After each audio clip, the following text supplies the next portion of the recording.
Have you ever stopped and think, what if prison wasn't exactly a prison? I mean, we usually imagine cold metal bars, tiny cells, bad food, and a whole lot of misery, right? But then, there are some stories of luxurious prisons. Yeah, you heard that right. Prisons where inmates have private suites, gourmet meals, even access to gyms and spas. Sounds crazy, right? On the other side, we have a whole different story with migrant detention centers. Bare bones, overcrowded, harsh conditions. These are like those places where people aren't even serving a sentence, just waiting. And yet both exist under the banner of confinement. So how did we get here? Why do some people behind bars live better than the free folks next door, while others face unimaginable struggles just for crossing a border? Hit the subscribe button, press the bell icon, and stick around, because I'm going to uncover everything here. Two different worlds of confinement. Now, things are about to get really interesting. In different countries, jails are not all set up the same way. It seems like we're comparing two very different worlds because of how different they are. People in Norway, Denmark, and Sweden are locked up in places called luxury prisons. The main goal of these places is not to punish people, but to help them change, live with honor, and finally join society again. After that, there are places where migrants can be held. There are better places to stay than these, even though they aren't really jails. People are crammed together, not getting medical care, and even being treated in a way that human rights groups call cruel. The strangest thing is that most of the people in these jails haven't done anything wrong. They're just stuck in the immigration system. You have to stop and think about what we really believe prisons should do, because the difference is so clear. Is it to get back at someone? Is it to keep people safe? Or is it about giving people a second chance? See how the contrast is pulling you in? Hold on, because the deeper we go, the more shocking this divide becomes. The Nordic way to fix things. The Nordic side comes first. Give yourself a moment to think about how they run their jails. Take a look at Halden Prison in Norway. This isn't a place for small acts. It's not dangerous at all. People who live there are killers, drug dealers, and other bad people. The prison doesn't look or feel like the ones we usually think of, though. Halden opened in 2010 and cost about $252 million to build. Most people would picture prisons with barbed wire, concrete walls, and cold, miserable rooms. But Halden? It was made to look more like a little town. It's a nice walk because you can see pine trees, rocky rocks, and even animals. Everyone in prison has their own room with a TV, a bathroom, and furniture that would look great in a modern apartment. The furniture is bright and colorful, and the place doesn't feel like a jail at all. Instead, it feels more like a dorm for students or a small hotel. It's not just the TVs and chairs, though. The thought is not the same as the usual lock them up and throw away the key way of thinking. New rules were put in place by Norway's Ministry of Justice in 1998. They told us to stop seeing jail as a punishment and see it as a way to get ready. After a while, everyone inside will leave. The question is how we want them to come back. Are you mad, hurt, and broken? Or smart, skilled, and ready for everyday life? That's why Halden's guards don't have guns. It's not their job to scare prisoners into submission. It's to get to know them and form real bonds with them. They learn how to deal with others, be polite, and get things done. People in prison work in shops, go to school, and cook together. They also learn skills that will help them when they get out. A lot of people call Bastøy Prison the world's nicest prison, which makes it even stranger. The jail is on an island near Oslo, and about 115 prisoners run it on their own. They farm, take care of horses, fix things, and even drive the ferry to the island. They trust each other so much that they don't need to be watched all the time. They need to be responsible, show up on time, and work together just like everyone else. What did happen? They look great. Bastøy is only 16% likely to do something wrong again. There are rates that reach 50% or 60% in the US and UK. That means that after they get out of jail, fewer people will break the law. As a result, neighborhoods will be safer. Isn't that crazy? It changes a lot about how we think prisons should work. We're about to talk about why they're ready to spend so much money on this method. Why they spend big. Every year, Norway spends about $99,000 on each prisoner. The US spends less than half of that. So yes, it costs a lot, but Norwegians don't think it's a waste. They think it's an investment. It's easy to understand. Spend more now and save more later. You save money on future arrests, court trials, and more time in prison if fewer people go back to crime. Also, those same people will eventually go back to society and hopefully start paying taxes, working, and helping out instead of being a drain on resources. But the money isn't just used to make things look nice. It is based on rules that guide all choices. First, there is dynamic security. That means that security isn't just about fences, bars, or armed guards. It's also about trust, respect, and relationships that stop fights before they even start. Then there's the principle of normalcy. In general, prison should only take away the right to move around. Everything else, like dignity, education, and family ties, should stay the same. Norway is also different because they don't give out life sentences. No matter what the crime is, the longest sentence is 21 years. Everyone, including staff and inmates, has to accept that these people are coming back. It makes you think about them differently. They aren't dangerous outsiders for good. They're going to be neighbors. The harsh world of migrant detention. Now let's turn the picture upside down. Instead of prisoners who have been found guilty of serious crimes, think about people who are being held because of their immigration status. They're not criminals. They're just stuck in paperwork, border enforcement, or asylum claims. But what about the places they live? Much worse than what we just said about Norway. For example, the US reports from Florida detention centers in 2025 showed things that are hard to believe. There were so many people that they had to sleep on the floor. Women were put in men's facilities where they couldn't shower. Toilets were put in places where other people could see them. There wasn't enough medical care, so detainees with serious problems were told to drink water instead of being treated. And sadly, some people died because of these mistakes. These aren't just one-off horror stories. Investigators found more than 500 reports of abuse in immigration detention, including physical violence and not taking care of children. It shows that the system is broken, not just a few bad places. And here's the scary part. A lot of these people had lived in the US for years or even decades. Some people had families, jobs, and whole lives here. But once they were arrested, they were treated in ways that took away their basic rights. And it only gets worse when you see how crowded it is on top of everything else. Let's talk about that. Overcrowding is one of the most horrible things about migrant detention centers. Some places that are meant for 6 people can hold 30 or 40. Try to picture trying to sleep, eat, or even breathe in that space.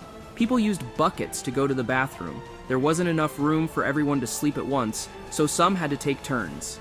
People who are held at customs and border protection facilities should only be held for 72 hours at most. But inspectors found kids who had been there for weeks, and adults who had been there for more than a month. That's not just bending the rules, that's breaking them. People often call these places ice boxes because the air conditioning is turned up so high that people are always shivering. Food and water are often not enough. There aren't many hygiene supplies, and showers are hard to find. For a lot of people, it's not about waiting for a legal process, it's about getting through each day. And to make things worse, a lot of centers are in remote areas where it's almost impossible to get to a lawyer. In 2015, almost half of the people ICE held were more than 60 miles away from the nearest nonprofit immigration lawyer. So not only are people crammed into bad conditions, they also have very little chance of getting good legal help. What other countries? Let's take a break from the US for a minute and see how other countries handle immigration detention. There are actually rules that the European Union follows. They need the right bedding, lighting, ventilation, hygiene, and medical care. They also say that people who are being held should not be in regular prisons and should not be with people who have been found guilty of crimes. The Council of Europe goes even further. Their inspections look at everything, from how clean things are to how much food there is to how much space people have. The idea is simple. People shouldn't lose their basic human rights when they are in jail. Some countries don't even use detention very much. Instead of putting asylum seekers in jail, Spain gives them housing, legal help, and classes on how to fit in. Canada does something similar with community-based programs that help people who are not in jail deal with immigration issues. Studies have shown that these methods work just as well, and sometimes even better, at making sure people follow the rules and show up for hearings. And how much does it cost? A lot less than running huge detention centers. Let's take a moment to think about what all of this means for real people. It's easy to talk about how crowded or bad the food is in detention centers, but the real effects are seen in people's lives, especially kids. For years, doctors and psychologists have been warning people. Detention doesn't just make people feel bad, it also messes with their minds. Adults say they are very depressed, anxious, and have post-traumatic stress. And what about kids? The results can be very sad. Some kids go back to things they used to do, like wetting the bed, not eating, or crying uncontrollably when they are away from a parent. Others are very scared and hold on to their parents in ways that make you see how bad the situation is. And if that wasn't bad enough, there's the fact that families are being torn apart. Do you remember the zero-tolerance policy in the United States? They told parents that if they didn't sign the papers for deportation, they might never see their kids again. Think about how much damage those words can do that lasts. Families are broken up, and kids are left wondering if they'll ever see their mom or dad again. The money factor. Let's be honest, when governments defend their detention systems, they usually talk about how much they cost. We need to spend this money on security, or we need to keep things under control by detaining people. But this is where the numbers start to tell a different story. As we talked about before, Nordic prisons cost a lot of money, more than $99,000 for each prisoner each year. But that money is worth it when fewer people commit crimes again. You could say that you should spend a lot of money up front and save a lot more later. Fewer crimes mean fewer victims, less time spent by police, fewer court cases, and fewer people in jail. In the long run, it's not just the right thing to do, it's also good for business. Now compare that to how the US treats immigrants in detention. The system is huge. It costs billions of dollars every year to hold about 60,000 people at a time. And what do taxpayers get in return? Conditions that often violate human rights, lawsuits that keep piling up, and a cycle that doesn't really fix the immigration problem. The Family Case Management Program worked almost perfectly when the US tried it out for a short time. A compliance rate of 99%. Families went to court, followed the rules, and it cost a lot less than being in jail. They got help with their cases, the law, and finding a place to live. It worked. But the program was cut anyway, and detention went back up right away. A big part of the problem is private prison companies. They run most of the detention centers and get paid for each person they hold. The more people who are locked up, the more money they make. That means they have every reason to keep the numbers high, even if detention isn't working or even needed. Some people call it a perverse incentive, and it's hard to argue with that. Two different mindsets. The main point of this whole debate is one simple question. What do we think about people? Is it possible for people to change, or do we think they're broken for good? The whole prison system in Norway is based on the idea that people can change. That's why guards learn how to talk to people, help them with their problems, and understand social issues. That is why prisoners are taught skills, given an education, and given chances to stay in touch with their families. It's a way of thinking that is based on rehabilitation. Yes, you did something wrong, but you're still a person, and one day you'll be back in society. So let's get you ready for that. Immigration detention, on the other hand, often follows the deterrence model.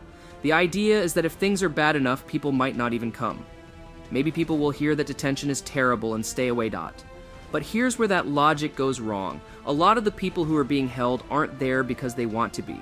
They're running away from violence, persecution, or extreme poverty. For them, the risk of being detained is much less scary than the risk of staying in their home country. Someone who thinks their life is in danger won't be put off by harsh conditions. They just make things worse for everyone. Do you see how those two ways of thinking are at odds?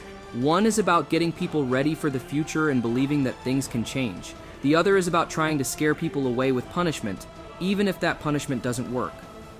Now let's back this up with some facts. Research conducted in nations adhering to the Nordic model consistently indicates reduced recidivism rates. Inmates who take part in educational, therapeutic, and job training programs are less likely to commit crimes again. It's not just a nice story, it's data that can be measured and proven. At the same time, studies of deterrence models show that they don't work as well as they say they do. Detention conditions don't stop people from coming to the US. People who are running away from war or gang violence aren't thinking, I might end up in a cold detention cell, so I'll just stay and risk being killed. That's not how need works. Even in normal criminal justice systems, methods that focus on punishment lead to more people committing crimes again. Countries like the US and UK, which focus more on punishment than rehabilitation, have a lot of people who go to prison for life and then come out. The science is pretty clear. Support, rehabilitation, and respect all help people in the long run. On the other hand, harsh conditions just make trauma and failure happen over and over again. There is no doubt about the numbers. This makes you wonder why some systems still believe in punishment when the data is there. This is really about values when you get right down to it. Do we think of people as throwaway? Or do we think they can be saved? Do we believe society is more secure when we impose stricter penalties? or when we assist individuals in their rehabilitation? One way to answer those questions is with the Nordic model. It says that everyone deserves respect, even if they did something bad. They put a lot of emphasis on second chances, bringing people back into the community and long-term safety. The system for detaining migrants, especially in the US, works differently. It says that the worse it is, the better. The goal is to keep people out even if it costs lives or money. Both sides agree that there are risks. Yes, there are dangerous criminals in Nordic prisons. Yes, immigration systems have problems. But the way you treat people affects the outcome. You put money into change if you want people to change. You make systems that bring out the worst if you expect the worst.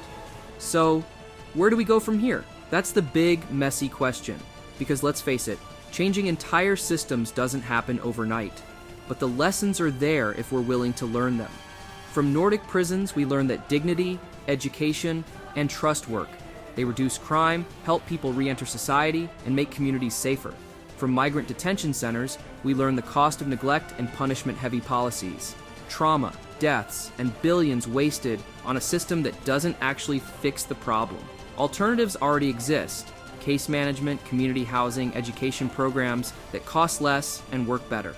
It's not about reinventing the wheel. It's about choosing to value people enough to use what works. At the end of the day, detention, whether for crime or immigration, reflects a choice. Do we build systems that break people down or systems that build them back up? Do we see them as future neighbors or as permanent outsiders? That choice is ours. And the way we answer it says everything about the kind of society we want to live in. If you enjoyed watching the video, make sure you hit the like button and subscribe to our channel. We will see you in the next video.